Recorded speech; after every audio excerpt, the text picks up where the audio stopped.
கர்த்தர்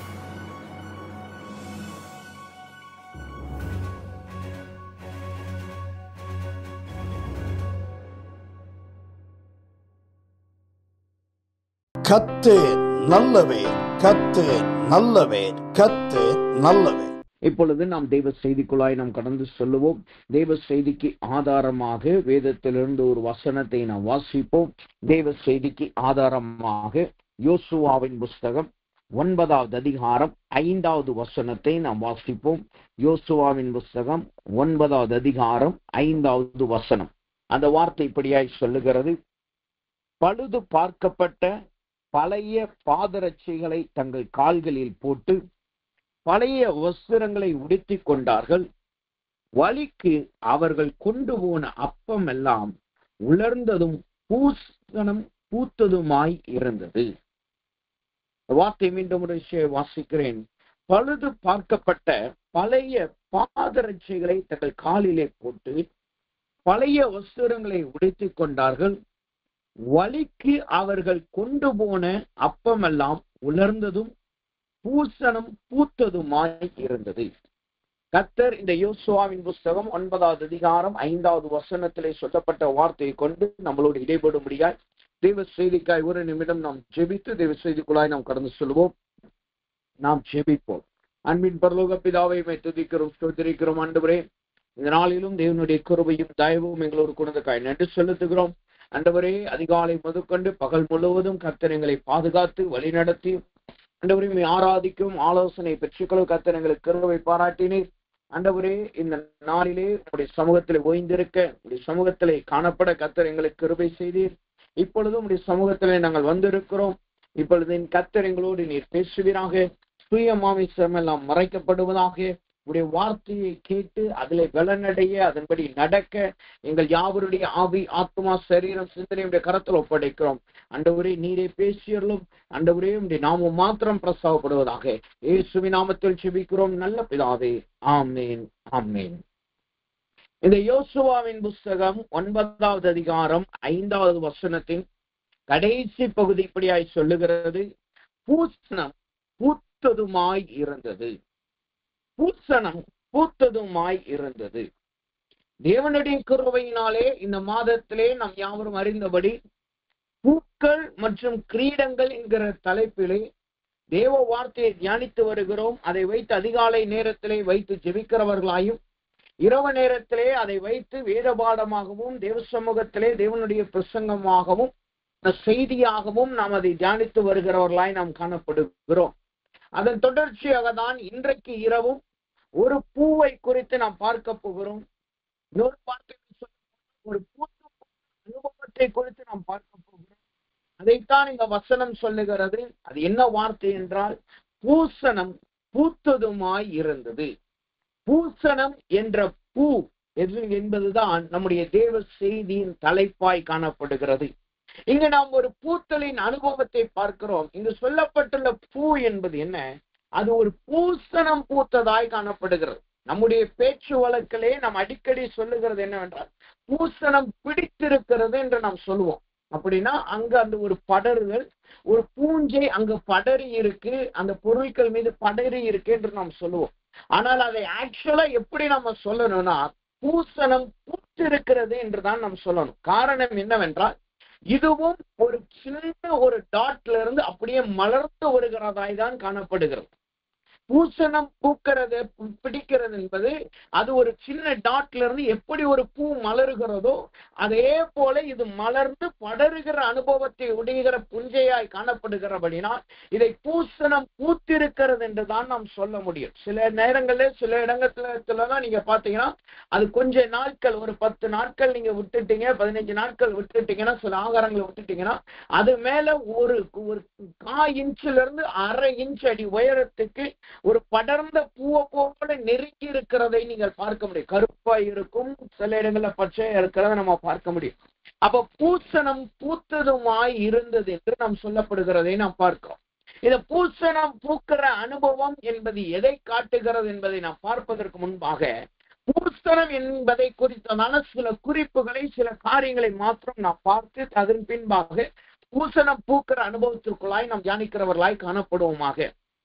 பூசணம் என்பது மிகவும் அதிகமாக உணவுப் பொருட்களிலே காணப்படுகிற கெட்டு போனதும், அதுவும் குறிப்பாய் ஒரு ஆகாரம் பழையதாய் மாறி அதனுடைய காலங்கள் முடிந்து அது அழுகி போவதற்கு முன்பாய் நடக்கிற ஒரு அனுபவம் அல்லது நடக்கிற ஒரு நிலைமைதான், ஒரு காரியம்தான் இந்த பூசணமாய் காணப்படுகிறது. ஒரு பழத்தை, ஒரு ஆகாரத்தை நீங்க எடுத்துக்கிட்டீங்கன்னா அதற்குள்ளா இருக்கிற நல்ல நீர் சத்துக்கள் அப்படியே ஸ்பாயில் ஆகி, அந்த ஸ்பாயில் ஆனது அப்படியே அழுகி புழுக்கள் வைக்கிறதுக்கு முன்பாக இந்த ஸ்டேஜ், அதுக்கு முன்னாடி இருக்கிற அந்த ஸ்டேஜ் தான், அந்த ஒரு நிலைமை தான் இந்த பூசணத்தை காட்டுகிறது.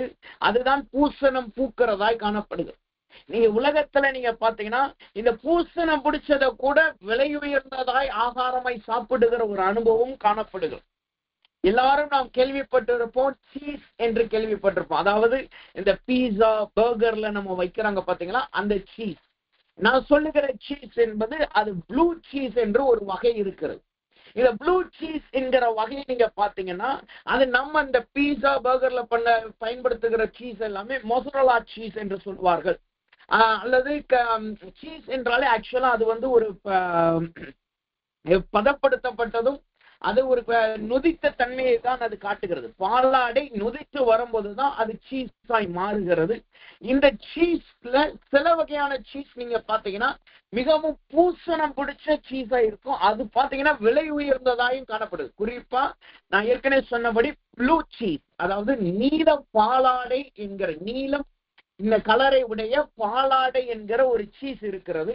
அந்த பாலாடை வந்து பாத்தீங்கன்னா ஒரு கிராம் மாத்திரமே 600 to 800 ரூபாய்க்கு விற்கிறாங்க.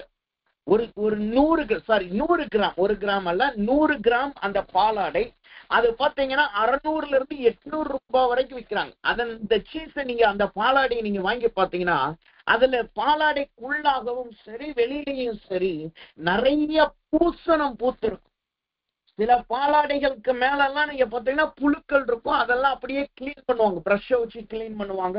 நீங்க யூடியூப்ல வீடியோஸ் நீங்க போட்டு பாத்தீங்கன்னா தெரியும். நம்ம இந்தியாவில அதிகமா நம்ம பயன்படுத்துகிறது கிடையாது. மேற்கத்திய நாடுகளிலே, பிரான்ஸ், ஜெர்மனி என்கிற சுவிட்சர்லாந்து, இந்த நாடுகள்ல அதிகமா இதை அவர்கள் பயன்படுத்துகிறவர்களாய் காணப்படுகிறார்கள். அந்த பாலாடை கட்டி சில நாட்கள் காலங்கள் வைத்து அது பூசணம் பூத்து அதுல புழுக்கள் காணப்படும். அதெல்லாம் தொடச்சிட்டு தான் அதை அப்படியே பூசணத்தோட தான் விற்பாங்க. அது சாப்பிடுகிறவர்களும் அதே அந்த பூசணத்தோட இருக்கிற தன்மையோட தான் அதை சாப்பிடுவாங்க. அந்த சீஸ் நீங்க பாத்தீங்கன்னா யூஸ்வலா சீஸ் வந்து எல்லோயிஷ் ஒயிட்டிஷா இருக்கும். ஆனா இந்த சீஸ், இந்த பாலாடை கட்டி நீங்க பாத்தீங்கன்னா இடையில அந்த நரம்பு போற மாதிரி ப்ளூ கலர்ல இருக்கும், பூசணங்கள் பூத்து இருக்கிறத நீங்க பார்க்க முடியும். அது நெட்ல நீங்க போட்டு பார்த்தீங்கன்னா தெரியும். அப்ப சில இடங்களிலே, உலகத்திலே சில பகுதிகளிலே அவர்கள் இந்த பூசணம் பூத்த பொருட்களையும் விலை மதிப்புள்ள பொருட்களாய் சாப்பிடுகிறவர்களாய் காணப்படுகிறார்கள். நான் சொன்னபடி ஒரு 100 கிராம் வந்து 600 to 800 ரூபாய் கொடுக்கிறவர்களாய் காணப்படுறது. அது நான் சொல்றது சாதாரண தரம் உள்ளது. அதுலயே ப்ளூ சீஸ்ல இன்னும் ஹை வேரியன்ட் இருக்கிறது. அதெல்லாம் பாத்தீங்கன்னா எத்தனையோ ஆயிரங்களுக்கு அது போகிறதாய் காணப்படுகிறது. அப்ப பூசணம் பூக்கிறத சில பேர் சாப்பிடுகிறவர்களாயும் காணப்படுகிறார். மூன்றாவதாக இந்த பூசணம் பூத்ததலை குறித்து நாம் பார்த்தோம் என்றால் அது எப்படி காணப்படுகிறதாம்? அது ஒரு மலருக்கு ஒப்பாய் காணப்படுகிறது. உலகத்துல அது ஒரு அழுகி போன மலருக்கு ஒப்பாய் காணப்படுகிறது. இப்படிப்பட்டவைகள் தான் பூசணம் பூக்கிற அனுபவத்தை காட்டுகிறது. இப்படிப்பட்டவைகள் உலகத்துல சில இடங்கள்ல அருவருப்பாகவும், சில இடங்களிலே அது நல்லது என்று சொல்லி விலை மதிப்பில்லாததுமாய் சாப்பிடுகிறதாயும் இந்த பூசணம் பூக்கிறதை சாப்பிடுகிறதாயும் காணப்படுகிறது. சரி, இப்பொழுது இங்க வசனம் என்ன சொல்லுகிறது? யோசுவாவின் புஸ்தகம் 9வது அதிகாரம் 5வது வசனத்தை நீங்க படிச்சு பார்த்தீங்கன்னா அந்த வார்த்தை தெளிவாய் சொல்லுகிறது, அது பூசணம் பூத்ததுமாய் இருந்தது. பூசணம் பூத்ததுமாய் இருந்தது. இங்க சொல்லப்படுகிறது பூசணம் பூத்தது. அப்ப இந்த பூசணம் பூத்தது என்றால் என்ன அர்த்தம்? பூசணம் என்ற பூ என்பது தேவ பிள்ளைகள் வாழ்க்கையிலே, மனுஷர்களுடைய வாழ்க்கையிலே வேதம் எதை சுட்டி காட்டுகிறது என்று நாம் பார்த்தோம் என்றால், முதலாவதாக இந்த பூசணம் என்கிற பூ வருவதற்கான காரணம் என்ன? இந்த பூசணம் பூக்கிறதற்கான காரணம் என்ன என்பதை முதலாவது நாம் பார்ப்போமாக. வசனம் சொல்லுகிறது, அதே யோசுவாவின் புஸ்தகம் 9வது அதிகாரம் 5வது வசனத்தை நீங்க படிச்சு பார்த்தீங்கன்னா அந்த வார்த்தை சொல்லுகிறது, அப்பமெல்லாம் உலர்ந்ததும் பூசணம் பூத்ததுமாய் இருந்தது. உலர்ந்ததும் பூசணம் பூத்ததுமாய் இருந்தது. இந்த பூசணம் பூக்கிற அனுபவம் என்பது என்ன? அது முதலாவது உலர்ந்து போன அனுபவத்தை காட்டுகிறது. உலர்ந்து போன அனுபவம். வேதம் இன்னொரு இடத்துல சொல்லுகிறது, உலர்ந்து சுருங்கி போனது என்று சொல்லப்படுகிறது. அப்போது எதை காட்டுகிறது? சுருங்கி போனதும் உலர்ந்து போன அனுபவத்தை அது காட்டுகிறதாய் காணப்படுகிறது. நான் மீண்டும் சொல்லுகிறேன், இங்கு சொல்லப்படுகிற பூ நன்மைக்குரிய பூ அல்ல. இது ஒரு அருவருப்பான காரியமாய் சுட்டி காட்டுகிற பூவாய் இருக்கிறது. அப்ப இந்த அருவருப்புடைய பூ வருவதற்கான காரணம் என்ன? அந்த சீரியம் அல்லது அந்த காரியங்கள் உலர்ந்து போய் காணப்படுகிறதுனால் நிமித்தமாகத்தான் இந்த பூசணம் என்கிற பூ அங்கு முதலாவது தோன்றுகிறதாய் காணப்படுகிறது. அப்ப உலர்ந்தது என்றால் என்ன அர்த்தம்? அது எதை சுட்டி காட்டுகிறது? சங்கீதங்களின் புஸ்தகம் 90வது அதிகாரம் 6வது வசனத்தை நான் வாசித்தோம் என்றால், 90வது சங்கீதம் 6வது வசனத்தை நீங்க வாசிங்கன்னா அந்த வார்த்தை சொல்லுகிறது, மாலையிலே அறுப்புண்டு உலர்ந்து போம். அது காலையிலே முளைத்து பூத்து மாலையிலே அறுப்புண்டு உலர்ந்து போம். அப்ப உலர்ந்து போகிற அனுபவம் என்பது என்ன? அது ஒரு அறுப்புண்டு போகிற அனுபவத்தை காட்டுகிறது. அது இல்லாமல் போகிற அனுபவத்தை காட்டுகிறது. இந்த வசனம் தெளிவாய் சொல்லுகிறது, காலையில அது நன்றாய் பூக்கிறது. காலையில அது அந்த செடியோடும் அந்த புல்லோடும் அது இணைந்து நல்லா பூக்கிறது. ஆனா சாயங்கால நேரம் வந்துருச்சுன்னா, ஒரு குறிப்பிட்ட காலம் வந்துருச்சுன்னா அது அப்படியே அறுப்புண்டு போகிறதா. அறுப்புண்டு போகிறது என்றால் என்ன அர்த்தம்? அது அப்படியே கீழே விழுந்து போகிறது. இருக்கிற ஸ்தானத்தை விட்டு தூரே எரியப்படுகிறது. ஒட்டி கொண்டு இருக்க வேண்டிய இடத்தை விட்டுட்டு வேறொரு இடத்துல விழுந்து போய் காணப்படுகிறது. இனிமேல் அதை மீண்டும் ஒட்டமைக்க முடியாத அனுபவம் தான் இந்த அறுப்புண்டு போகிற அனுபவத்தை காட்டுகிறது. அப்ப இந்த அறுப்புண்டு போகிற அனுபவம் ஆவிக்குரிய ஜீவியத்தில் அதை எதை சுட்டி காட்டுகிறது? மத்தேயுவின் புஸ்தகம் 6வது அதிகாரம் 30வது வசனத்தை நாம் வாசித்தோம் என்றால் அங்கு இயேசு சொல்லுகிறார், அற்ப விசுவாசிகளே, புல்லுக்கும் தேவன் இவ்விதமாய் உடுத்துகிறாரே. எந்த புல்லுக்கு? இன்றைக்கு இருந்து நாளைக்கு அடுப்பிலே போடப்படுகிற, அதாவது இன்றைக்கு இருந்து நாளைக்கு அறுப்புட்டு போகிற பூவுக்கே கர்த்தர் உடுத்துகிறாரே. யாரை குறித்து சொல்றாரு? அற்ப விசுவாசிகளை. இந்த உலர்ந்து போன அனுபவம் என்பது என்ன? நமக்குள்ளாயிருந்த விசுவாசங்கள் அறுப்புண்டு போகிற அனுபவம். நமக்குள்ளாயிருந்த வைராக்கியங்கள் இல்லாமல் போகிற அனுபவம். நமக்குள்ளாய் கர்த்தருக்குள்ளாய் பாராட்டின கிருபை இருக்கல்லவா, அந்த கிருபைகள் அழிந்து போகிற அனுபவங்கள். வசனம் தெளிவாய் சொல்லுது பாருங்க, அறுப்புண்டு போன உலர்ந்து, அறுப்புண்டு போய் உலர்ந்து. இன்றைக்கு தேவ சமூகத்துல வந்திருக்கிற நாம், நம்முடைய விசுவாசம் இன்றைக்கு எப்படி இருக்கிறது? நம்முடைய கர்த்தருக்குள்ளாய் வைத்திருக்கிற வைராக்கியம் இன்றைக்கு எப்படி இருக்கிறது? ரட்சிக்கப்பட்ட நாளிலே இருந்த வைராக்கியம் இன்றைக்கு இருக்கிறதா? ரட்சிக்கப்பட்ட அனுபவத்தில் இருந்த வைராக்கியம் இன்றைக்கு காணப்படுகிறதா? ஒரு பூவை போல மலர்ந்து அநேகருக்கு நற்வாசனையையும் அநேகருக்கு பார்வைக்கு இன்பமாகவும் அநேகருக்கு நல்ல ஒரு அழகாகவும் காணப்பட்ட விசுவாசம், அநேகருக்கு அடையாளமாய் காணப்பட்ட விசுவாசம் இன்னைக்கு எப்படி இருக்கிறது? ஒரு அவிசுவாசத்தின் நிறைந்ததாகவும் உலர்ந்து போன அனுபவத்தில் காணப்படுகிறதா? அப்படி என்றால் நம்முடைய ஜீவியத்திலே நல்ல பூக்கள் வர வேண்டிய இடத்திலே அது பூசண பூக்களாய் மாறி போய் காணப்படுகிறது. சில வாரங்களுக்கு முன்பாக பாலக்காடுக்கு நாங்கள் போயிருந்தோம். நான் டேடி ஃபேமிலியா போயிருந்தோம். அதே போல பெரியப்பாவோட ஃபேமிலியில இருந்து அவங்க டாக்டர் ஃபேமிலியும் வந்திருந்தாங்க. அந்த பாலக்காடுல அங்க இருக்கிற டேமுக்கு நாங்க போயிருந்த போது அதுல எல்லாரும் நல்லா டயர்ட் ஆயிட்டாங்க. நானும் டேடி மட்டும் அந்த ரோப் கார் போயிருந்தோம். அந்த டேம் மேல ஒரு ரோப் கார். இந்த ரோப் கார் பாத்தீங்கன்னா அது நல்ல ஒரு த்ரில்லான அனுபவம். இந்த ரோப் கார்ல நாங்க பிரயாணம் பண்ணும் பொழுது அது கிட்டத்தட்ட ஒரு 6:30 இருந்து 7 மணி 6:30 ஆயிருச்சு என்று நினைக்கிறேன். நல்ல இருட்டிருச்சு. இருட்டேர்ல அது அந்த இடத்துல தொங்கிக்கிட்டு அப்படி போய்கிட்டு இருக்கோம்.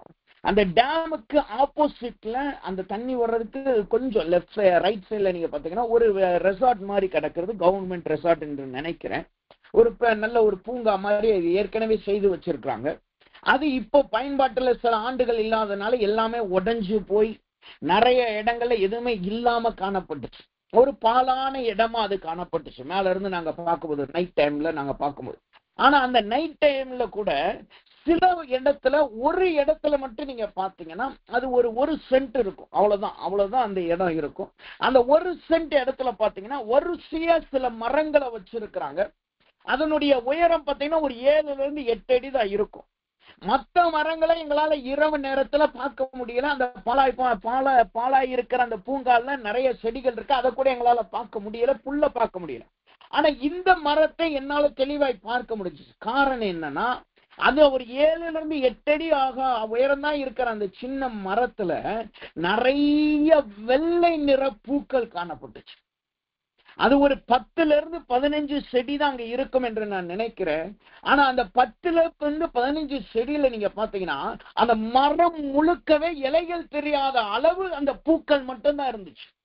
அதுவும் இரவு நேரத்துல அந்த பூக்கள் வாடி போகவும் இல்லை, சுருங்கி போகவும் இல்லை.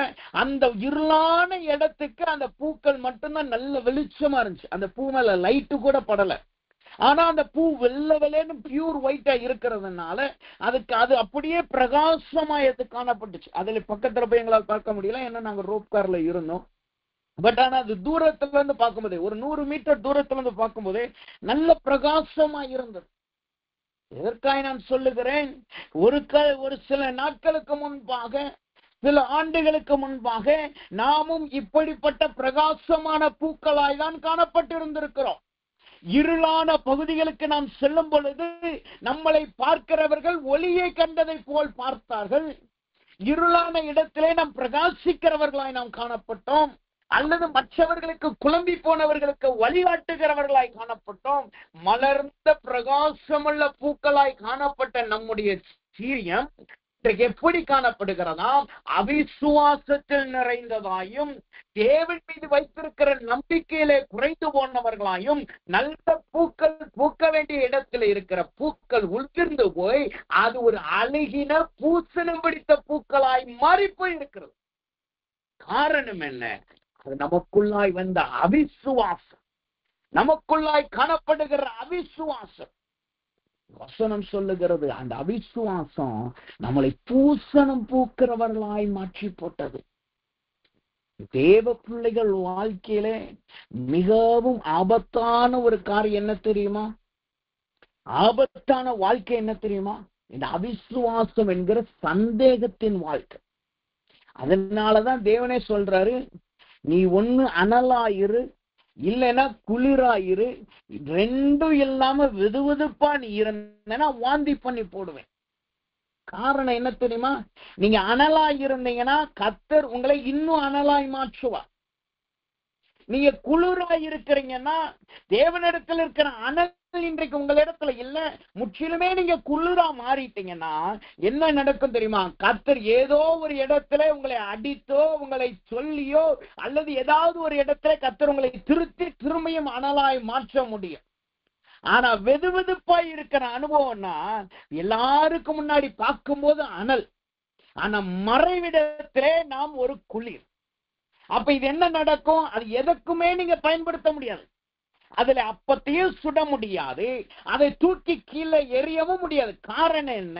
அது எல்லாமே அனலும் இல்லாமல் குளிரும் இல்லாமல் இருக்கிற அனுபவம். இந்த அனுபவத்தை கர்த்தர் என்ன சொல்லுகிறார்? அவர் வாந்தி பண்ணி போடுகிறார். இந்த அனுபவம் தான் அவிசுவாசத்தின் அனுபவம். இந்த அனுபவம் ஒரு தேவ பிள்ளை வாழ்க்கையில வந்துருச்சுன்னா அவர்கள் எந்த விதத்திலும் தேவன் பட்சத்தில் இருக்க முடியாது, எந்த விதத்திலும் அவர்கள் தேவனிடத்தில் ஐக்கியம் கொள்ள முடியாது. இதற்கு சிறந்த உதாரணம் வேதத்திலே அப்போஸ்தலர் புஸ்தகம் 5வது அதிகாரத்துல நாம் படிச்சு பார்த்தோம்னா நமக்கு நல்ல பரிச்சயமான ஒரு வேத பகுதி தான். அனனியா என்னும் பேருள்ள ஒருவனும் அவனுடைய மனைவி சப்பிரால் இருக்கிறதை நாம பார்க்கிறோம். இந்த அனனியாவும் சப்பிராலும் என்ன செய்கிறார்கள்? அவர்கள் ஒரு காலத்திலே கர்த்தரிடத்துல நல்ல அனலாயிருந்தாங்க. அங்கு ஒரு பொது உடைமை என்கிற காரியம் வருகிறது. பொது உடைமைனா என்னன்னா, யாருக்கு எது தேவைங்கிற இல்லாம எல்லாரும் எல்லாவற்றையும் அவர்கள் மொத்தமா விற்றோ அல்லது கொண்டு வந்தோ அப்போஸ்தலர் பாதலத்துல வச்சு யாருக்கெல்லாம் என்னென்ன தேவையோ, சில பேருக்கு ஆகாரம் தேவையா இருக்கும், சில பேர் வஸ்திரம் தேவையா இருக்கும், சில பேர் பொருளாதார தேவையா இருக்கும், அவங்களுக்கு தேவையானது அங்க இருக்கிறது பகிர்ந்து கொடுக்கப்படும். யாருக்கும் நிறைவும் கிடையாது, யாருக்கும் குறைவும் கிடையாது, எல்லாரும் திருப்தியே மனரம்யமா இருப்பாங்க. அதுதான் அந்த பொது உடைமை. இந்த பொது உடைமை காலத்துல அனனியாவும் சப்பிராலும் என்ன பண்ணுகிறாங்க? அவர்கள் தேவனுக்காய் நாங்களும் பொது உடைமைக்கு வர்றோம், நாங்களும் எங்க நிலங்களை விற்று கொடுக்கிறோம், நாங்களும் எல்லாரோட இணைந்து கொள்ளுகிறோம், கர்த்தருக்காய் நாங்க வைராக்கியம் பாராட்டுகிறோம் என்று சொல்லி கிளம்பி போறாங்க. போயிட்டு அங்க இருக்கிற அவன் தன் மனைவி அறிய அவன் கிரேயத்தில் அவன் வச்சிருந்த காணியாட்சி நிலத்தை விற்கிறான். வித்த உடனே இப்ப கையில பணம் வந்துருச்சு. நிலமா இருக்கிற வரைக்கும் அவங்க சொன்னாங்க, நாங்க கர்த்தருக்காய் எல்லாவற்றையும் கொடுக்கிறோம், கர்த்தருக்காய் நாங்கள் வைராக்கியமா இருக்கிறோம். கையில பணம் வந்த உடனே இருவர் ஒருமனப்பட்டு அவர்கள் தங்களையே வஞ்சித்து கொண்டார். அவங்களுக்குள்ளாய் ஒரு அவிசுவாசம் வந்துச்சு. என்ன வந்துச்சு? எல்லாத்தையும் நம்ம கொடுத்துட்டோம்னா, இந்த பணத்தை எல்லாத்தையும் நம்ம கொடுத்துட்டோம்னா நம்மளுக்கு என்ன இருக்க போகுது? திடீர்னு ஏதாவது நடந்துச்சுன்னா என்ன செய்வோம்? உடனே என்ன செஞ்சாங்க? அந்த பணத்துல ஒரு பங்கை எடுத்து அவர்கள் மறைத்து வைத்தார். அவர்கள் போய் சொன்னாங்க. பேதுரு சொல்றாரு, நீங்க விக்கிற வரைக்கும் என்னிடத்துல சொல்லிட்டு வந்து கொடுக்கிற வரைக்கும் அது உங்களுடையதல்லவா? நீங்களே வச்சிருந்திருக்கலாமே, அப்புறம் ஏன் இந்த மாய்மாலத்தின் சீரியம்? இதனால் என்ன நடந்தது? அவர்கள் அப்போஸ்தலர் நாட்களிலே தேவனால் அடிக்கப்பட்டதிலே முதற் பங்காய் காணப்பட்டார். தேவனால் ஒதுக்கப்பட்டதிலே, தேவனால் வாந்தி பண்ணி போடப்பட்டதிலே அவர்கள் முதற் காரியமாய் காணப்பட்டார். அதே காலகட்டத்துலதான் சேவான் தேவனுடைய முதற் பங்காய் மாறி போனான். ஆனா அதே காலகட்டத்தில் அந்த அனனியாவும் சப்பிராலும் தான் இந்த பூசணம் பிடித்ததும் அழுகி போனதற்குமான ஒரு முதற் பங்காய் இவர்கள் காணப்படுகிறார். இன்றைக்கு கர்த்தர் கேட்கிறார், நம்முடைய ஜீவியம் இன்றைக்கு எப்படி இருக்கிறது? தேவனுக்காய் நான் பொருத்தனை பண்ணினேன், தேவனுக்காய் நான் ஊழியம் செய்வேன் என்று சொன்னேன், தேவனுக்காய் நான் வைராக்கியம் பாராட்டுகிறவனாய் இருந்தேன். ஆனா இன்னைக்கு அந்த வைராக்கியம் இல்லாதவர்களாய் இருக்கிறோமா? ஒரு காலத்திலே விசுவாசத்திலே சகலத்தையும் நடப்பிக்கிறவர்களாய் நாம் காணப்பட்டோம். ஏன்? நாம போற பாதை பார்ப்பதற்கும் கேட்பதற்கும் அனுபவித்திருப்பதற்கும் மிகவும் கடினமான பாதையா இருந்தாலும் கர்த்தர் மீது வைத்த விசுவாசத்துல உறுதியா இருந்தா அதில் நாம் சென்று கொண்டிருந்தோம். ஆனா இன்னைக்கு பாதைகள் லகுவாயிருச்சு, காலங்கள் லகுவாயிருச்சு, ஆனா கர்த்தரிடத்துல இருக்கிற விசுவாசம் குறைஞ்சு போயிருச்சு. கர்த்தரிடத்துல இருந்த பூக்களின் அனுபவம் பூசணம் பூத்த அனுபவமாய் மாறி போயிருச்சு.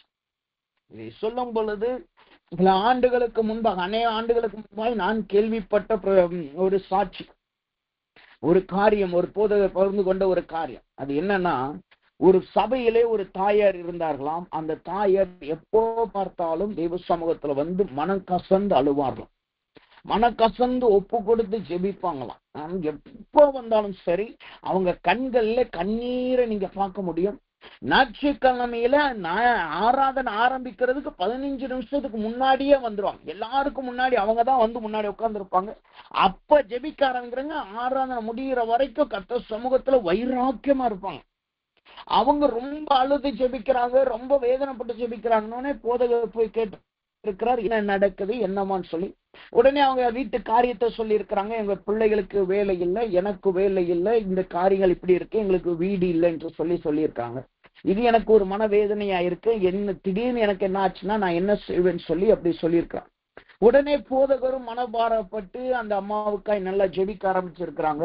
ஜெபிச்சு ஒவ்வொரு வாரமும் அவங்க வரும்போது போதகர் அவங்களுக்காகவே ஸ்பெஷலா நின்று ஜெபிச்சு எல்லா காரியத்தையும் காரியங்கள் வாய்க்கும்படியாக ஜெபிச்சிருக்காங்க. இந்த அம்மாவும் நல்லா ஜெபித்திருக்கிறார்கள். அதுக்கப்புறம் ஒரு மாசம் போனதுக்கு அப்புறம் 1.5 மாசம் ஆனதுக்கு அப்புறம் திடீர்னு பார்த்தா இந்த அம்மா சபைக்கு வர்றது இல்லை. போதகர் ஒரு வாரம் பார்த்தார், சரி பலவீனப்பட்டிருப்பாங்க போல. 2 வாரம் பார்த்தார், சரி அமைதியா விட்டுட்டார். 3வது வாரம் பார்த்தாரு, 3வது வாரமும் இந்த அம்மா இல்லை. ஏன்னா ஒவ்வொரு வாரமும் இந்த போதகர் அவங்களுக்காய் பாரப்பட்டு ஜெபிக்கிறார். அவங்க ஸ்பெஷல் பிரேயர் வாங்கிட்டு போறாங்க. அப்ப இல்லைன்னு உடனே போதகருக்குள்ளாய் ஒரு கேள்வி வருது, என்ன 3 வாரமாயும் ஒன்னும் ஆகலையான்னு சொல்லி அந்த அம்மா விசாரிக்கிறதுக்காக கால் பண்ணி கேட்டிருக்காரு. என்னம்மா நீங்க வரலையே, என்னாச்சு? நீங்க எல்லாம் நல்லா ஜோம் பண்ணிட்டு போவீங்களே, கூட்டத்துக்கு வராம இருக்கிறீங்களே, என்ன ஆச்சுன்னு சொல்லி 2 வாரம் கழிச்சு 3வது வாரம் தொடங்கின போது கேட்டிருக்க. கேட்கும் போது அந்த அம்மா சொன்னாங்களாம், எனக்கு இப்ப வேலை ரொம்ப அதிகமாயிருச்சு பாஸ்டர். நான் ஒரு காலத்துல வேலை இல்லாம இருந்தேன், அதனால தேவ சமூகத்துல ரொம்ப நான் நேரத்தை செலவழிச்சேன், கர்த்தருடைய ஊழியத்துல ரொம்ப பங்குள்ளவனா இருந்தேன். இன்னைக்கு எனக்கு கர்த்தர் வேலையை கொடுத்துட்டார், நிறைய வேலைகள் ஆயிருச்சு, அதனால சபைக்கு வர கூட நேரம் இல்லை. என் பிள்ளைகளுக்கு தேவையான எல்லா காரியத்தையும் கற்றுக் கொடுத்துட்டார், அதனால அந்த கவலை எனக்கு இல்லை. இன்னொன்னு, எனக்கு ரொம்ப அதிகமான வேலை இருக்கிறதுனால, ரொம்ப பார்க்க வேண்டிய காரியங்கள் நிறைய இருக்கிறதுனால நான் சபைக்கு வர்றதில்லை. நான் அங்க நான் வராம மற்ற காரியங்களை நான் பார்க்க வேண்டியது அவசியமா இருக்கு. இந்த வேலை என்னை நெருக்குகிறது, வேலைக்கு எனக்கு லீவு போட முடியாது. யோசிச்சு பாருங்க, ஒரு காலத்துல கர்த்தர் சமூகத்துல அழுது புலம்புனவங்க, கர்த்தருக்காய் வைராக்கியமா இருந்தவங்க, இப்ப வேலைக்கு வைராக்கியமா மாறி போனாங்க. இங்க ஒன்றை நன்றாய் புரிந்து கொள்ளணும், வேலை செய்கிறது தவறு கிடையாது. கர்த்தர் கொடுக்கிறது அது கர்த்தருடைய ஆசீர்வாதம். வேலை செய்யாதவனை கர்த்தர் சோம்பேறி என்று சொல்லுகிறார். அவனை தேவன் அருவருக்கிறவராய் காண்கிறவராய் இருக்கிறார். ஆனா வேலை நம்மளை தேவனை காட்டிலும் ஒருபோதும் முதன்மையாய் மாறி போயிடக்கூடாது. அதனால் வருகிற ஆசீர்வாதம் தேவனை காட்டிலும் மேன்மையாய் இது மாறிடக்கூடாது. கர்த்தருக்கு கொடுக்க வேண்டிய நேரத்தை நீங்க கர்த்தருக்கு கொடுக்கணும். கர்த்தருக்கு பாராட்ட வேண்டிய வைராக்கியத்தை நீங்கள் கர்த்தருக்காய் பாராட்டணும். அதுதான் விசுவாசம், அதுதான் பூ பூக்கிற அனுபவம். ஆனால் பூசணம் பூக்கிற அனுபவம் என்பது என்ன? ஆதியில் இருந்த வைராக்கியத்தை இழந்து போய் இன்னைக்கு வேலை அதிகமாயிருச்சு, குடும்ப பாரம் அதிகமாயிருச்சு, மற்ற காரியங்கள் அதிகமாயிருச்சு, எனக்கு நேரமே இல்லை என்று ஓடுகிறவர்களாய் காணப்படுகிறோம் என்றால் அதுவும் பூக்கிற அனுபவம் தான். ஆனா என்ன பூ? அது தேவ பார்வையிலே பூசணம் பூக்கிற அனுபவமாயிருக்கிறது. தேவ சமூகத்துல வந்திருக்கிற நாம் நம்முடைய ஜீவியத்தை நிதானித்து பார்ப்போமாக. இந்த அவிசுவாசமும் அற்ப விசுவாசமும் பூசணம் பூக்கிற அனுபவம் வருவதற்கான காரணம் என்ன? அவிசுவாசம் நம்முடைய வாழ்க்கையில வருவதற்கான காரணம் என்ன? வசனம் சொல்லுகிறது. எசேக்கியேலின் புத்தகம் 17வது அதிகாரம் 10வது வசனத்தை நீங்க வாசித்து பார்த்தீங்கன்னா அந்த வார்த்தை இப்படியாய் சொல்லுகிறது. எசேக்கியேல் 17:10 சொல்லுகிறது, கொண்டல் காட்சி இதன் பேரில் படும்போது இது வாடி உலர்ந்து போகாதோ? அங்க நம்முடைய ஜீவியத்திலே உலர்ந்த அனுபவம் வரவும் அவிசுவாசம் வரவும் காரணம் என்ன தெரியுமா? கொண்டல் காற்று. கொண்டல் காற்று என்றால் கிழக்கு காற்றை குறிக்கிறது. கிழக்கிலிருந்து புறப்பட்டு வருகிற காற்றை குறிக்கிறது. இந்த கொண்டல் காட்சி வந்ததுனால நமக்குள்ளாய் உலர்ந்து போன அனுபவம் வருகிறது. முதலாவது உலர்ந்து போன அனுபவம் வருவதற்கான காரணம் அற்ப விசுவாசம், சந்தேகத்தின் அனுபவம். நான் இதை விட்டுட்டா கர்த்தருக்காய் நான் எப்படி வாழ்றது? கர்த்தருக்காய் நான் போகிறதுக்காக வேலையை விட்டுட்டா நான் என்ன செய்யறது? நன்றாய் புரிந்து கொள்ளுங்க. நீங்க வேலை செய்வதும் கர்த்தருடைய விருப்பம், அதே நேரத்துல கர்த்தருடைய சமூகத்துல கர்த்தருக்கு கொடுக்க வேண்டிய பங்கை நீங்கள் கொடுக்கிறவர்களாய் காணப்படும். இதைத்தான் பழைய ஏற்பாட்டிலே தேவன் கற்றுக் கொடுத்தார். 6 நாள் நீங்க வேலை செய்யுங்க, ஒரே ஒரு நாள் தேவனுக்கு ஒப்பு கொடு. 6 நாள் நீங்க வேலை செய்யுங்க, தேவனுக்கு ஒரு நாள் ஒப்பு கொடுங்க. அந்த நாளை நீங்க பரிசுத்தமா என்னங்கன்னா என்ன அர்த்தம்னா, நீங்க கர்த்தரிடத்துல உங்க நேரத்தை செலவழிங்க, கர்த்தரிடத்துல உட்கார்ந்து நேரத்தை செலவழிங்க, கர்த்தரிடத்துல பேசுகிறவர்களா நீங்க காண. 6 நாள் மற்ற வேலையை பாருங்க, ஒரே ஒரு நாள். அதுதான் விசுவாசத்திற்கும் இருக்கிற வித்தியாசம். இரண்டாவதாக அந்த உலர்ந்து போகிற அனுபவம் வருவதற்கான காரணம் என்ன? இந்த எசேக்கியேலின் புஸ்தகம் 17வது அதிகாரம் 10வது வசனம் சொல்லுகிறது, கொண்டல் காற்று இதன் பேரில் படும்போது அது வாடி உலர்ந்தது. கொண்டல் காற்று படும் பொழுது, கொண்டல் காற்று என்றால் என்ன அர்த்தம்? அது கிழக்கு காற்றை காட்டுகிறது. கிழக்கிலிருந்து புறப்பட்டு வருகிற காற்றை காட்டுகிறோம். கிழக்கிலிருந்து உதிக்கிற காற்றை காட்டுகிறோம். இந்த கொண்டல் காற்று வந்தா என்ன நடக்கும் தெரியுமா? அங்க உலர்ந்து போகிறது. ஆனா உலர்ந்து போறதுக்கு முன்னாடி யாருடைய வாழ்க்கையில கொண்டல் காற்று அடிக்குதோ அவங்க எப்படி மாறி போவாங்க தெரியுமா? வசனம் சொல்லுது, யோபுவின் புஸ்தகம் 15வது அதிகாரம் 2வது வசனத்தையும் 4வது வசனத்தை நாம் வாசித்தோம்னா, யோபு 15:2 மற்றும் 4வது வசனம் சொல்லுது, ஞானவான் காற்றை போன்ற நியாயங்களை சொல்லி தன் வயிற்றை கொண்டல் காற்றினால் நிரப்பி. 4வது வசனம் அதனுடைய அர்த்தத்தை சொல்லுது பாருங்க, நீ பக்தி விருத்தியை வீண் என்று சொல்லி தேவனுக்கு முன்பாய் ஜெப தியானத்தை குறைய பண்ணுகிறீர். இந்த கொண்டல் காற்று வந்தா உலர்ந்து போகிற அனுபவம் வருது. அந்த உலர்ந்து போகிற அனுபவம் எதை காட்டுகிறது? தேவனுடைய பயபக்தியை இழந்து போகிறது. தேவனிடத்திலே காணப்பட்ட பயபக்தியை வீண் என்று சொல்லுகிறது. பயப்படுறதுன்னா என்ன அர்த்தம்? அவரோடு வைத்திருக்கிற உறவை காட்டு. அவரோடு இருக்கிற உறவை காட்டு. மனுஷ பயத்துக்கும் கர்த்தர் பயத்துக்கும் வித்தியாசம் இருக்குது. மனுஷ பயம்னா, நான் ஏதாவது சொல்லிட்டேன்னா, நான் ஏதாவது அவங்களுக்கு பிடிக்காம செஞ்சுட்டேன்னா என்னை அழிச்சிடுவாங்களோ, எனக்கு விரோதமா செயல்பட்டுவாங்க. ஆனா தேவ பயம் அப்படி கிடையாது. தெய்வீக பயம்னா என்ன அர்த்தம்னா, கர்த்தரோடு இருக்கிற உறவை காட்டு. அவரோடு நேரத்தை சொல்ல விடுங்க.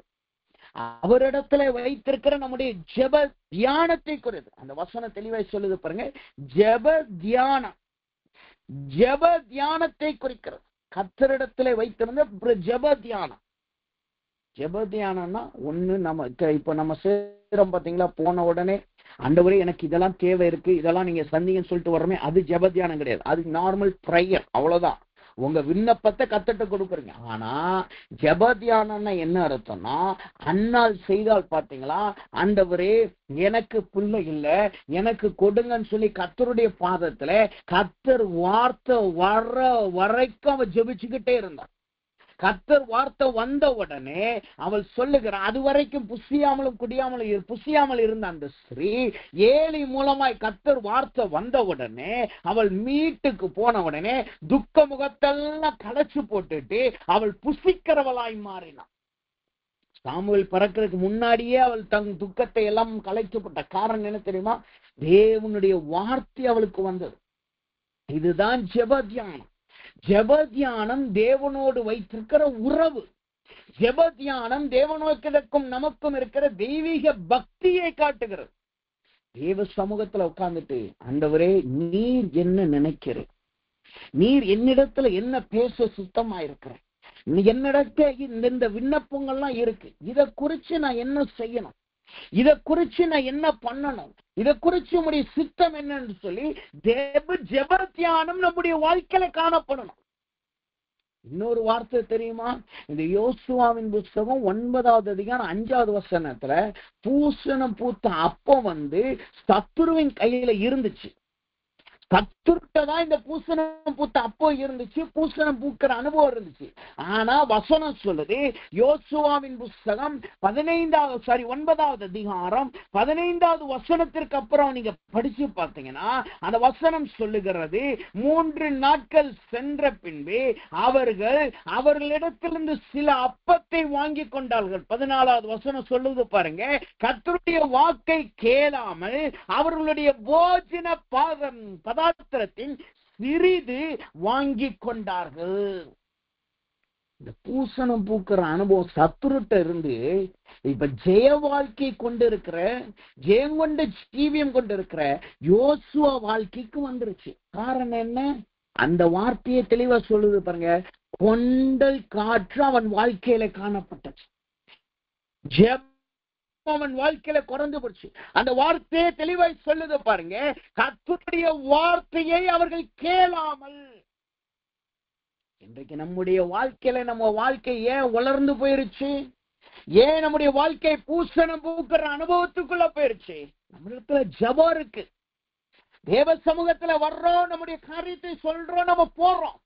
ஆனா கர்த்தரிடத்துல தெய்வீக பயம் நம்மளிடத்துல இல்ல. தேவ சமூகத்துல ஜெப தியானம் நம்முடைய வாழ்க்கையில இல்ல. யோசிச்சு பாருங்க, கடைசியா கர்த்தருடைய வெளிப்பாடு நீங்க பெற்றது என்னைக்கு? கர்த்தருடைய சத்தத்தை நீங்க கடைசியா கேட்டது என்னைக்கு? இங்க சொல்லப்படுகிற ஜெபம் தியானங்கிறது மற்ற போதகர்கள் உங்களுக்கு சொல்லுகிற தீர்க்க தரிசனங்கள் அல்ல, மற்ற ஊழியக்காரர்கள் உங்களுக்கு சொல்லுகிற தெய்வ வார்த்தை அல்ல.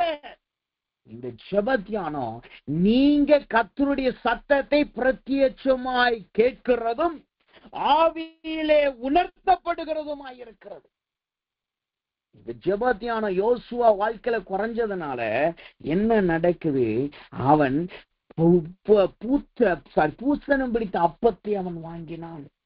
இந்த ஜெப தியானம் அவனுக்கு குறைஞ்ச உடனே அங்க என்ன நடக்குது தெரியுமா? அந்த வார்த்தை சொல்லுது, அந்த வார்த்தை அவன் சில அப்பங்களை, அவர் போஜன பதார்த்தங்களை அவன் கையில இருந்து வாங்கினா.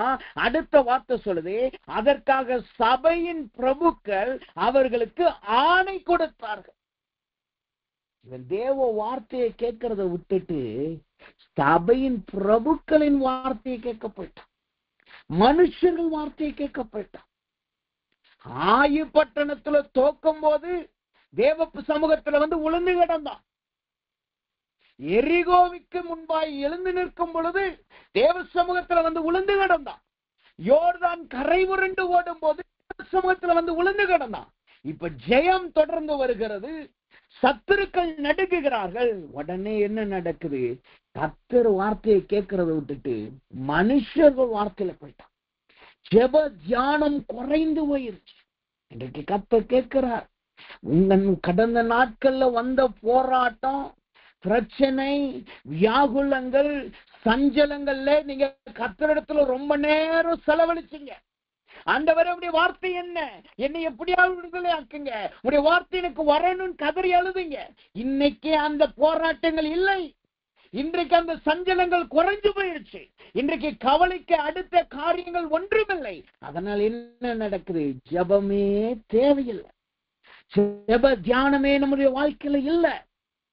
தேவ சமூகத்துல வந்திருக்கிறோம், இதை ஒற்று எச்சரிப்பாய் நீங்கள் பெற்றுக் கொள்வோமாக. நம்முடைய வாழ்க்கையில ஜெப தியானம் இல்லைன்னா அது கொண்டல் காற்றை கொண்டு வருகிறதாயிருக்கும். நம்முடைய வாழ்க்கையில ஜெப தியானம் இல்லை என்றால் நாம் பூத்தவைகளுக்கு பங்குள்ள மாறுகிறோம். இதனால் என்ன நடந்தது? யோசுவாவுடன் இஸ்ரவேல் கை கோர்த்து ஒன்றாய் வாழ்ந்தார். யார் துரத்தப்பட வேண்டுமோ, எந்த தேசத்தை இவர்கள் முழுமையாய் சுதந்திரிக்க வேண்டுமோ அந்த தேசம் இப்பொழுது இவர்களுக்கும் இவர்கள் சத்துருக்களுக்கும் பங்காய் மாறி போனது. முழுமையான சுதந்திரம் வரவில்லை. கர்த்தர் சமூகத்துல வந்திருக்கிறான். உலர்ந்து போன பூசணம் பூக்கிற அனுபவத்தில் இருந்தோம் என்றால் இன்றைக்கே கர்த்தரிடத்தில் ஒப்புக்கொட்டுங்க. தெய்வீக பயத்திலே குறைந்து போய் தெய்வீக ஜெப ஞானத்துல குறைஞ்சு போயிருந்தோம் என்றால், கர்த்தர் சத்தத்தை கேட்கறதுல குறைஞ்சு போயிருந்தோம் என்றால், தேவ வெளிப்பாடை பெறுகிறதுல குறைஞ்சு போயிருந்தோம் என்றால், இன்றைக்கு தேவன் பக்கம் நாம் திரும்புவோமாக. அவிசுவாசத்திலே உடையவர்களாய் இருந்தோம் என்றால், சந்தேகத்திலே தேவனுடைய சமூகத்திலே வருகிறவர்களாய் இருந்தோம் என்றால், இன்றைக்கு கர்த்தர் பட்சத்திலே திரும்புவோமாக. அப்படி தேவன் பக்கத்துல திரும்பினா கர்த்தர் இந்த கொண்டல் காட்சிக்கு என்ன செய்கிறாராம்? இந்த உலர்ந்து போன அனுபவத்திற்கு என்ன செய்கிறாராம்? வசனம் சொல்லுகிறது. ஏசாயாவின் புஸ்தகம் 27வது அதிகாரம் 6வது வசனத்தை நீங்க வாசித்து பார்த்தீங்கன்னா அந்த வார்த்தை சொல்லுகிறது. ஏசாயாவின் புஸ்தகம் 27 புஸ்தகம் 27:6 என்று நினைக்கிறேன். அந்த வார்த்தை சொல்லுகிறது, அவர் கடுங்காற்றை அதற்கு அனுப்புகிறார் என்று வசனம் சொல்லுது. அவர் கடுங்காற்றை அனுப்புகிறார். இந்த கடுங்காட்சி என்பது எதை காட்டுகிறது? கொண்டல் காட்சிக்கு பதிலாக அவர் கொண்டல் காட்சிக்கு எதிராக என்ன செய்கிறாராம்? அவர் கடுங்காட்சியை அனுப்புகிறார். இந்த கடுங்காட்சி வரும் பொழுது என்ன செய்கிறது? வசனம் சொல்லுகிறது, அது நம்முடைய அக்கிரமங்களை நிக்கிரகமாக்குகிறது என்று அந்த வார்த்தை சொல்லுகிறது. அக்கிரமங்களை நிக்கிரமாக்குகிறதா, அக்கிரமங்களை எல்லாவற்றையும் அதை அழித்து போடுகிறது என்று அந்த வார்த்தை சொல்லுகிறதை நம்மளால் பார்க்க முடியும். எசேக்கியேலின்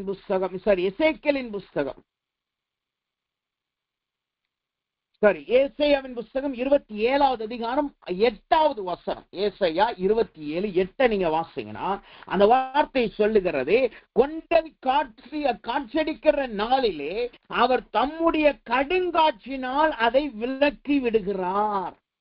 இன்றைக்கு கர்த்தர் சமூகத்துல நம்முடைய உலர்ந்து போன அனுபவத்தை உணர்ந்து நம்ம வந்துட்டோம்னா, அவிசுவாசத்தை உணர்ந்து நம்ம வந்துட்டோம்னா, அந்த கொண்டல் காட்சி அடிக்கிற தெய்வீக ஜெப ஞானம் இல்லை என்பதை உணர்ந்து வந்துட்டோம்னா, கர்த்தர் என்ன செய்கிறார்? உங்கள் கொண்டல் காட்சிக்கு எதிராக அவர் தம்முடைய கடுங்காட்சியை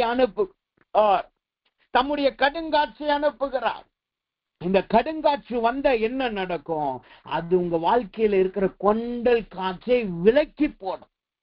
உங்களை வாடி போக பண்ணுகிற, உங்களை உலர்ந்து போக பண்ணுகிற, உங்களை அவிசுவாசத்தில் வைத்திருக்கிற, ஜெப தியானத்தை குறைய பண்ணுகிற எல்லாவற்றையும் கர்த்தர் விலக்கி போடுகிறார். அதனால் என்ன நடக்குது? அடுத்த வார்த்தை சொல்லுது, யாக்கோபின் அக்கிரமம் நிக்கிரகம் பண்ணப்படும். யாக்கோபின் அக்கிரமங்கள் அங்கு மன்னிக்கப்படும். யாக்கோபின் அக்கிரமங்கள் அவன் இடத்துல இல்லாமல் எடுத்து போடப்படும். அடுத்து அதே வார்த்தை சொல்லுது பாருங்க, தோப்பு விக்கிரகங்களும் சிலைகளும் இனி நிற்காதபடி அவைகள் பலிபீடங்களின் கல்லுகள் எல்லாம் நொறுக்கப்பட்டு சுண்ணாம்பும் கல்லுகளுமாய் விடும் போது அவர்களுடைய பாவத்தை அவர் அகற்றுவார் என்பதே அதனால் உண்டாகும் பலன். ஒண்ணு, தேவன் நம்முடைய அக்கிரமங்களை நிக்கிரமாக்குகிறார், விலக்கி போடுகிறார். இரண்டாவது, நம் அற்ப விசுவாசிகளாயும் தேவ ஜெப தியானம் நம்ம குறைந்து போவதற்கு காரணமாயிருந்த எல்லா விக்கிரகங்களின் அனுபவங்கள், சிலையின் அனுபவங்களை கர்த்தர் இல்லாமல் நொறுக்கி போடுவார். கர்த்தர் சொல்லுகிறார், உங்கள் அவிசுவாசத்திற்கு காரணம் என்ன? ஜெப தியானம் குறைந்து போவதற்கான காரணம் என்ன? கர்த்தர் அவைகளை இன்றைக்கு நொறுக்கி போடுகிறார்.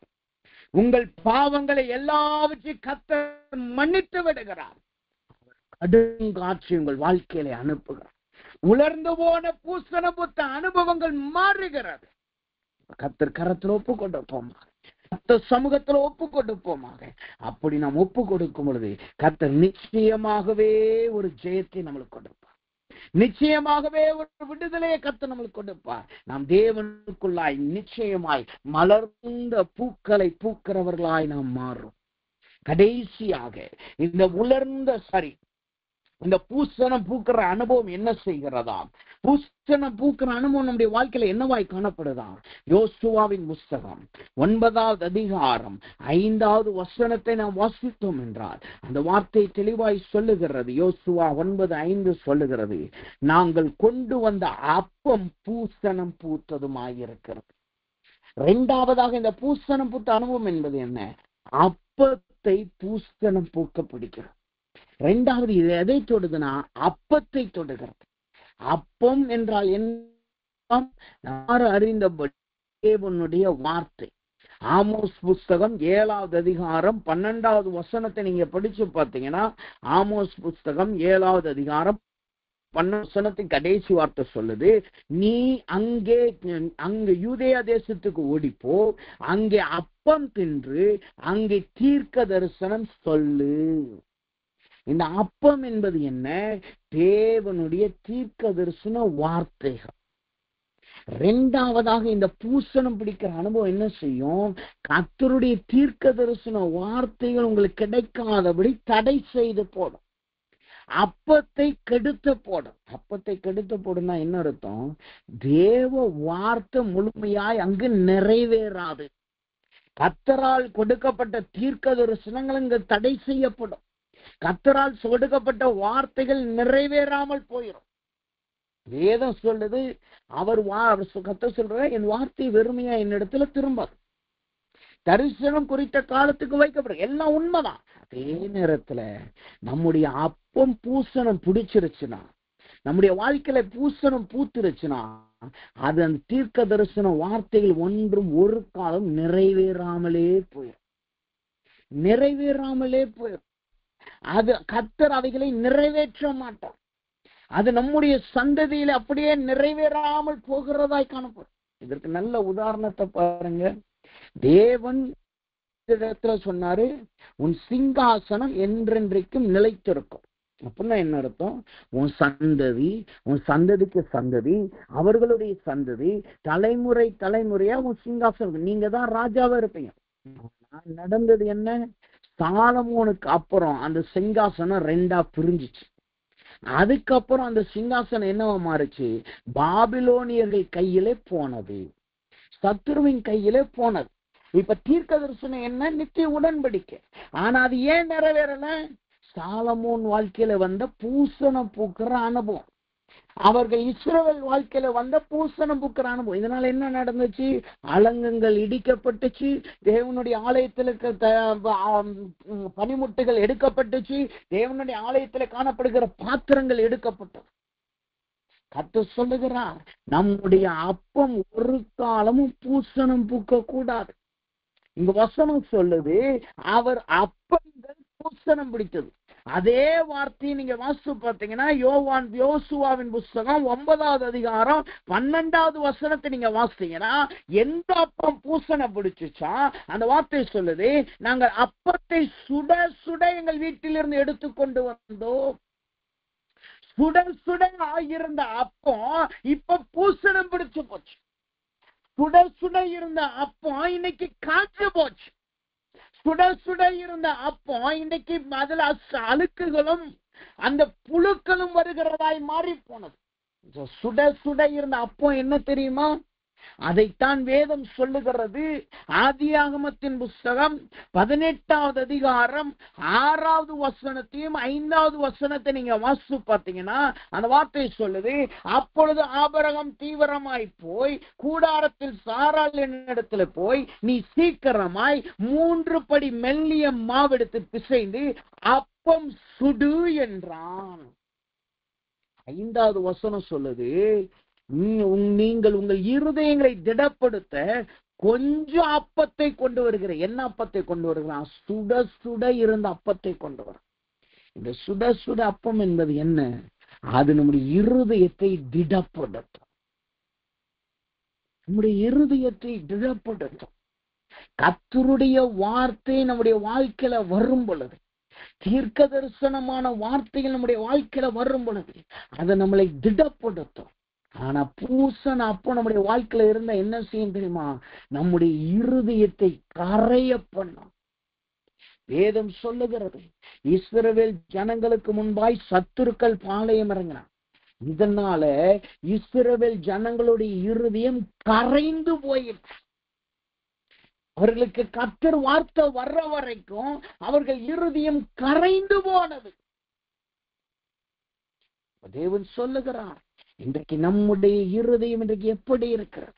இந்த நம்முடைய வாழ்க்கையில இருக்கிற அப்பம் எப்படி இருக்கணும் தெரியுமா? அது சுட சுட இருக்கிற அப்பமா இருக்கணும். அந்த யோசுவாவிடத்துல அந்த ஜனங்க சொல்றாங்க, நாங்க வழியில சாப்பிட கொண்டு வந்த அப்பம் இன்னைக்கு பூசணப்படுத்துருச்சு. வழியிலே நடந்து போகும்போது, நம்முடைய வாழ்க்கை தேவனுக்குள் பிரயாணம் பண்ணும்போது, நம்முடைய வாழ்க்கை என்கிற பிரயாணத்திலே ஒவ்வொரு நாட்களும் தேவனுடைய புதிய புதிய வார்த்தைகளை நாம் பெற்றுக்கொள்ளணும். இந்த வசனத்தை உதாரணமா நீங்க பாத்தீங்கன்னா, அப்போ ஆதியாகமத்துல நாம் வாசித்தோம் அல்லவா? 18வது அதிகாரத்துல 6வது வசனத்துல ஆபிரகாம் சொல்றான், நீ போய் சுட சுட அப்பத்தை கொண்டு வா. அப்படின்னா என்ன அர்த்தம்? நம்மளிடத்துல காஞ்ச அப்பம் இருக்கு, அதை நாங்க கொடுக்க வேண்டாம், அவங்க இருதயத்தை திடப்படுத்தணும். நீ சூடான அப்பத்தை செய். உண்மையான காரியம் என்ன தெரியுமா? இந்த வசனத்துக்கு உண்மையான அர்த்தம் என்ன தெரியுமா? வந்த தூதர்கள் சூடான தேவனுடைய வார்த்தையை கொண்டு வந்திருந்தாங்க. ஆனா அங்கிருந்த ஆபிரகாமும் சாராலும் கர்த்தருடைய வாழ்க்கையின் பிரயாணத்துல இருந்து காலங்கள் செல்ல செல்ல தேவ வார்த்தை அவர்களுக்கு காய்ந்து போனதாய் மாறினதுனால அவர்களுக்குள்ளாய் அங்கு ஒரு போராட்டம் வருது. அவங்களுக்குள்ளாய் ஒரு குழப்பம் வருகிறது. என்ன குழப்பம் வந்துச்சு? சாரால் சொல்லுகிற, எனக்கு புள்ள பிறக்காத ஆகாரம் நீ செய்வி. உடனே ஆகாருக்கு புள்ள பிறக்க போது இங்க 2 பேருக்கு சண்டை வந்துருச்சு. வசனம் சொல்லுது, ஆபிரகாம் பகலின் உஷ்ணமான வேலையில வெளியில உட்கார்ந்துட்டான். இப்ப இன்னொரு வார்த்தையை நீங்க உதாரணமா எடுத்துக்கொள்ளணும்னா, வசனம் சொல்லுது, இந்த தேவ தூதர்கள் சுட சுட அப்பமாகிய தேவ வார்த்தையை கொடுத்த உடனே சாரலுடைய வாழ்க்கை என்னவா மாறுது? அவள் நகைத்தாள் என்று வசனம் சொல். அவளுக்குள்ள அந்த வார்த்தை கிரியை செய்ய முடியல. அவளுக்குள்ள அந்த வார்த்தையை விசுவாசிக்க முடியல. காரணம் என்ன? அவளுக்குள் இருந்தது பூசணம் பிடித்த அப்பம். பூசணம் பிடித்த அப்பம் நம்முடைய வாழ்க்கையில இருந்துச்சுன்னா, என்னதான் தேவ வார்த்தை வந்தாலும், கர்த்தர் வார்த்தை தான் வந்துகிட்டு இருக்கு, தீர்க்க தரிசனம் வருது, ஆனா ஒண்ணும் மாற்றம் இல்லையே, ஒண்ணும் நடக்கலையே. எனக்குள்ள ஸ்திரீகளுக்குள் என் வழிபாடு முன்னின்று போயிருச்சே, என் காலங்கள் முடிஞ்சு போச்சே. இந்த அவிசுவாச வார்த்தைகள் தான் நம்முடைய வாயிலிருந்து புறப்படும். சூடான அப்பம் வந்த உடனே என்ன நடந்திருக்கணும்? அவர்கள் இருதயம் திடப்பட்டு இருக்கும். கர்த்தர் வார்த்தை வருது, ஆனா அவர்களுக்கு அது பூசணம் பிடித்த அப்பமாய் காணப்படுகிறது. இன்றைக்கு கர்த்தர் கேட்கிறார், இன்றைக்கு தேவ வார்த்தை வரும் பொழுது உங்கள் இருதயம் இன்றைக்கு எப்படி இருக்கிறது? இன்றைக்கு தேவ வார்த்தை வரும் பொழுது உங்கள் வாழ்க்கை எப்படி இருக்கிறது? வேதம் சொல்லுகிறது, தீர்க்கதரிசி சொல்றான், நாளைக்கு இந்நேரம் உங்கள் வாழ்க்கை பஞ்சங்கள் மாறி போகும். இன்னைக்கு கழுதையுடைய தலை ஒரு பணத்துக்கு விக்குது. நாளைக்கு பாருங்க, வார் கோதுமைகளும் பார்லி என்று அழைக்கப்படுகிற கோதுமைகளும் கூட எல்லாமே ஒரு குறைந்த விலைக்கு விற்கப்படும். உங்க பஞ்சங்கள் மாறி போகும் என்று அவன் ராஜாவின் இடத்துல தீர்க்கதரிசி சொல்றான். ஆனா அங்கிருந்த பிரதானி சொன்னா, கர்த்தர் வானத்தின் மதகுகளை திறந்தா கூட இது நடக்காது. கர்த்தர் வானத்திலிருந்து ஆகாரத்தை கொட்டினா கூட இந்த பஞ்சம் ஒரே நாளில் மாறி போகாது. நடந்தது என்ன? அவன் தீர்க்கதரிசி சொன்னான், நீ இதை காண்பாய், ஆனால் நீ அனுபவிக்க மாட்டாய். நீ இதை காண்பாய், ஆனால் நீ புசிக்க மாட்டாய். அதே மாதிரிதான் நடந்துச்சு. கர்த்தர் சத்துருக்களின் பாளையத்தின் ஆசீர்வாதத்தை இவர்களுக்கு திறந்து கொடுத்தாரு. அந்த காரிய பஞ்சங்கள் எல்லாம் மாறி போனது. ஆனால் அந்த பிரதான ஆசாரியா கூட்ட நெரிசல மாட்டி செத்து போனான். நம்முடைய வாழ்க்கையில நம்முடைய அப்பம், தீர்க்க தரிசன வார்த்தைகள், தேவனுடைய வெளிப்பாடு சுட சுட இல்லைன்னா அது நம்மளை மரணத்துக்கு கொண்டு போயிடும். அது நம்மளை பூசணம் பிடிக்க வைக்கும். நம்முடைய வாழ்க்கை பூசணத்தை பூக்கிறதா மாறி போறோம். யார்கிட்டையும் நம்ம போய் தேவ வார்த்தையை சொல்ல முடியாது. தேவ வார்த்தையே நம்ம வந்தாலாம், ஐயோ தேவ வார்த்தை தானே வருது, என்னைக்கு நடக்க போகுது, இது வரைக்கும் நடக்காது, எப்படி நடக்கும் என்று சொல்லுகிறாய் மாறுவோம். பிரதானியை போல நாம் அனுபவிக்கிறவர்களாய் மாறி அனுபவிக்க முடியாதவர்களாய் நாம் மாறி போயிடுவோம். அப்ப வசனம் சொல்லுது, அந்த பூசண பூக்கிற அனுபவம் ஒண்ணு உலர்ந்து போக பண்ணினது, 2வது அவர்கள் அப்பத்தை கெடுத்து போட்டது என்று கர்த்தர் சொல்லுகிறார். நம்முடைய வாழ்க்கையில பூசணம் புடுக்கிற அனுபவம் இருக்கிறது, பூசணம் பூக்கிற அனுபவம் இருக்கிறதா? நீங்கள் உலர்ந்து போன அனுபவத்துல காணப்படுகிறதா? அவிசுவாசத்திலும் தெய்வீக ஜெப தியானத்தில் இல்லாதவர்களா இருக்கிறீங்களா? அல்லது உங்க வாழ்க்கையில இருக்கிற தேவ வார்த்தை பழைய தீர்க்க தரிசனத்தையும் பழைய தரிசனத்தையும் நீங்க பிடிச்சுக்கிட்டு இருக்கீங்களா? இன்றைக்கு கர்த்தரிடத்துல புதிய வெளிப்பாட்டை கேளுங்க. ஆண்டவரே எனக்கு புதிய தரிசனத்தை கொடுங்கன்னு சொல்லுங்க. சாராலும் ஆபிரகாமுக்கு நீர் வந்தமுடைய வார்த்தையை சுட சுட அப்பத்தை கொடுத்தீர் அல்லவா? அதே போல் என்ன அப்பம் பூசண பூக்கிற அப்பம் அல்ல, சுட அப்பமாய் மாறட்டும் ஆண்டவர் என்று ஒப்புக்கொண்டங்க.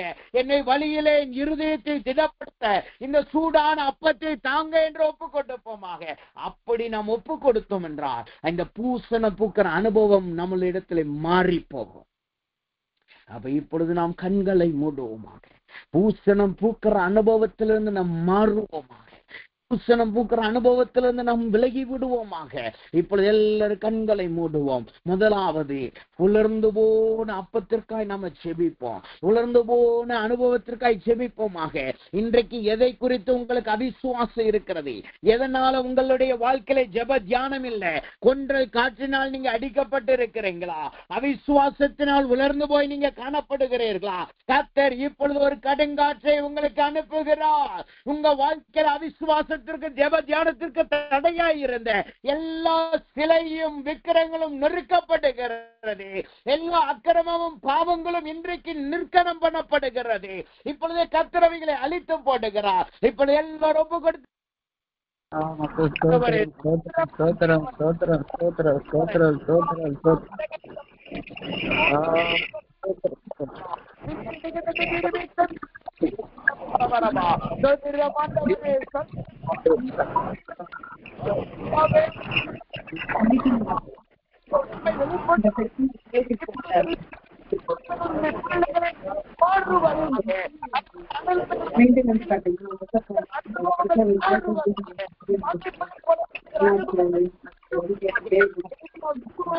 வைராக்கியம் உண்டாகட்டும். நிறுத்துவதாக எல்லாம் காட்சிகள் விளங்கட்டும். கட்டின் காட்சி வாழ்க்கையை நீர் அனுப்புவதாக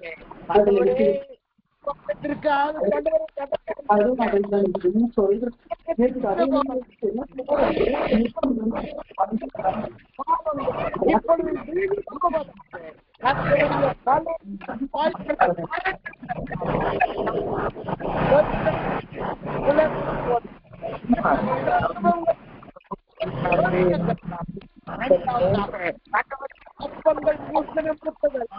இப்பொழுது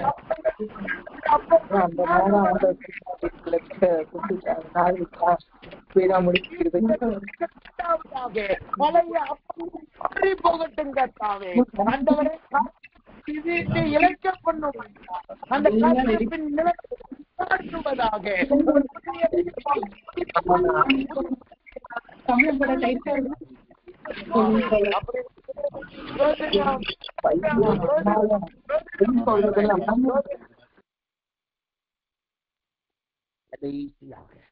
எல்லாரும் ஒப்பு கொடுப்போம். ஆண்டவரே, சாராளுக்கும் ஆபிரகாமுக்குள்ள இருக்கிற அனுபவம் என் வாழ்க்கையில இருந்தா இப்பொழுது எடுத்து போடுங்க.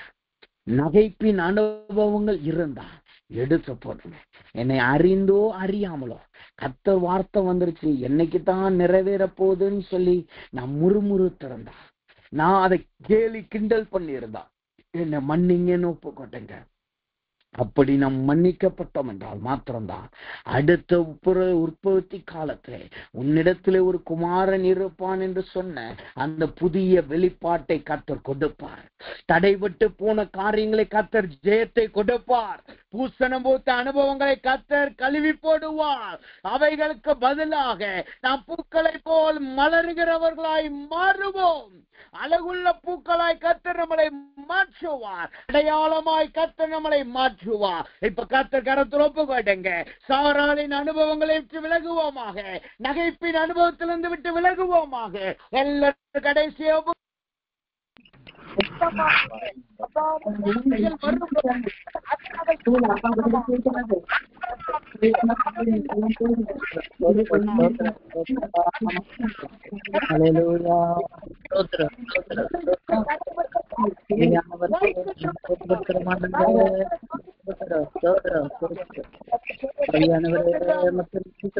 நன்றி ஆண்டவரே. ஆமென். நாம் சேவிப்போம். அன்பின் பரலோக பிதாவே, துதிக்கிறோம், ஸ்தோத்திரிக்கிறோம். இந்த நாளிலும் தேவனுடைய கிருபையும் தயவும் எங்களோடு கொடுந்தக்காய் நன்றி செலுத்தும். ஆண்டவரே, இந்த நாளிலே பூசணம் பூத்தது என்ற வார்த்தையை கொண்டு கர்த்தர் பூசணம் என்கிற பூவை கொண்டு எங்களோடு பேசினதுக்காய் ஸ்தோத்திரம். உலர்ந்து போன அனுபவத்தை அதை சுட்டி காட்டுகிறது என்பதை கர்த்தர் காண்பித்து, அந்த உலர்ந்து போன அனுபவம் முதலாவது அவிசுவாசத்தையும் இரண்டாவது கொன்றல் காற்றினால் வாடி போகிறதையும் காட்டுகிறது அல்லவா? இப்படி பிள்ளைகள் வாழ்க்கையிலே காணப்படுகிற அவிசுவாசங்களை கர்த்தர் இன்றைக்கு மாட்டி போட்டதுக்காய் ஸ்தோத்திரம். அவிசுவாசத்திற்கு பதிலாக விசுவாசத்தை தொடங்குகிற முடிக்கிறோமான கிறிஸ்துவின் விசுவாசமுடைய பிள்ளைகளை நிரப்பினதுக்காய் ஸ்தோத்திரம். நிமித்தம் ஆண்டவரே இரண்டாவதாக கொண்டல் காற்றுக்கு பதிலாக கர்த்தர் ஒரு கடுங்காற்றை அனுப்பினீரே, அதற்காய் சதுரம் ஆண்டவரே. இதன் நிமித்தமாக அக்கிரமங்கள் பாவங்களை கர்த்தர் மன்னிட்டு விக்கிரகங்களையும் சிலைகளையும் தகர்த்து போட்டு ஆண்டவரே பிள்ளைகளுக்கு நல்ல பலனை நீர் கொடுக்கிறக்காய் சதுரம் கர்த்தாவே. ஆண்டவரே இரண்டாவதாக பூசணம் பூக்கிற அனுபவம், அப்பம் பூசணம் பிடித்தலை காட்டுகிறதல்லவா, அந்த அப்பம் பூசணம் பிடிக்கிற அனுபவத்திலிருந்து கர்த்தருடைய பிள்ளைகளை விடுதலை ஆக்குவாங்க. பழைய தரிசனம், பழைய தீர்க்க தரிசனம் இதிலேயே ஓடிக்கொண்டிருக்கிற அனுபவங்கள் மாறட்டும். வெறுமையின் அனுபவங்கள் மாறட்டும். முறுமுறுப்பின் அனுபவங்கள் மாறட்டும். கேலி கிண்டல் கர்த்தர் வார்த்தையை குறித்துதான கேலி கிண்டல் அனுபவங்கள் மாறட்டும். அதற்கு பதிலாக சுட சுடதான அப்பத்தை கர்த்தர் கொடுப்பீராக. சூடான அப்பத்தை கர்த்தர் கொடுப்பீராக.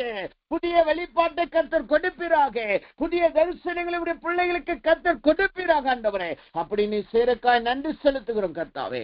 ஆண்டவரே பூசண பூக்கிற அனுபவங்கள் மாறி நல்ல வாசனையும் நல்ல அடையாளமும் பார்வைக்கு இன்பமும் அழகுமான நல்ல பூக்களாய் பூக்கிறவர்களாய் பிள்ளைகளை மாற்றுவீராக. அப்படின்னு சேரக்காய் நன்றி செலுத்துகிறோம். எல்லா துதி கனமையிலும் செலுத்துகிறோம். ஆண்டவரே வார்த்தைகளோடு ஈடுபட்டு கண்ணெடுக்கிறோம். இயேசுவின் நாமத்தில் ஜெபிக்கிறோம் நல்ல பிதாவே. ஆமென், ஆமென்.